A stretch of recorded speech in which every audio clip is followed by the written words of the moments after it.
na karasa na yi sallama da waiwayo gare ni Aisha idanuwanta cike da kwalla na tambaye ta ko Aisha ta me ke shirin faruwa kan ne ta ce da ni labarin yana dan tsawo sai dai idan mun samu gun zama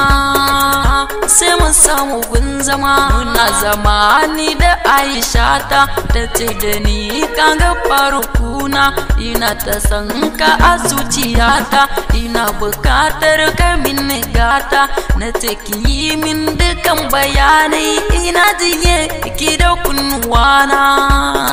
jinki da kunnuwana ta ce da ni kaga farukuna an ce in fidda mijina aure amma abinda nake wa kuka na san da baka da yan kudaden da zamu yi aure ni da kai ne